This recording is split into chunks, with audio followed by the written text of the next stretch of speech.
Silav ez Ronya Emel Aydın, lêkolînereke zanistî me, serxweza û bajaran da lêkolînê zanistî dikim.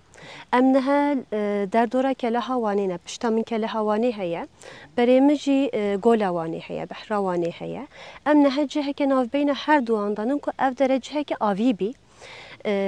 Cihên avî bo ekosîstemê cihên herî giringin. Lê niha em di rewşa her du cihan ferqa berê û niha de bibînin. Rexê min yê rastê halê berê heye, cihek avî ye. Rexê min ya çepê jî niha parkek hatiye serkirin, çêkirin. Dagîr bûye ev qade. Bi destê bawerkem şaredariya wextê kayyûmê de ev hatiye çêkirin. Ev ciheke pêşçav e û xudan statûye. Heke em ciheke xudan statû û hinde pêşçav bi karanîna me ev bîtin, cihên dî mixabin em hîviya tiştê xirabtirin. Li ser dîmenên satelaytan sala 2005 heta 2021 bi tinê vê qadê, vê erdê da, vê erda biçûk da ka çend cih hatiye dagirkirin me tespîta wê jî kir.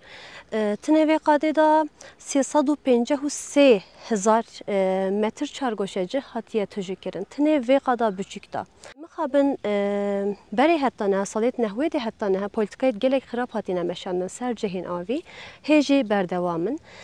Ev cihine bû ekosîstemê, bû çêkirina avê, bû çêkirina axê, bû bibîte jînewareke bû nebatan, anjalan, çûkan û kiskan gelek mühîm e. Lê mixabin em niha bi destê xwe ve ev qadane niha berze dikin, ji holê re dikin.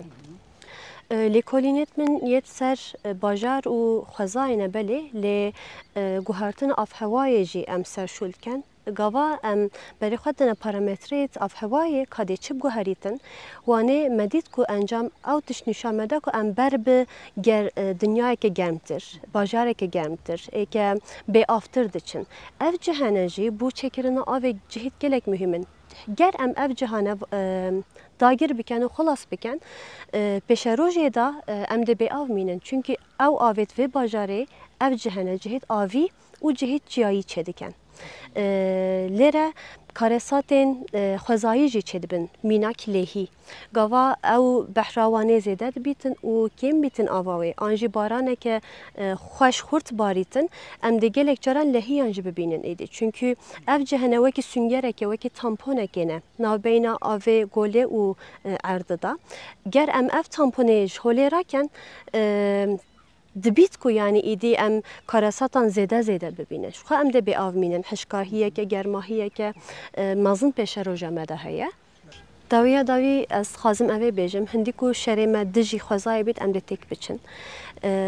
Em parçeyek xwezayê ne, tiştekê dîne. Divêt em bikevine ser kurm û kirasê xwezayê.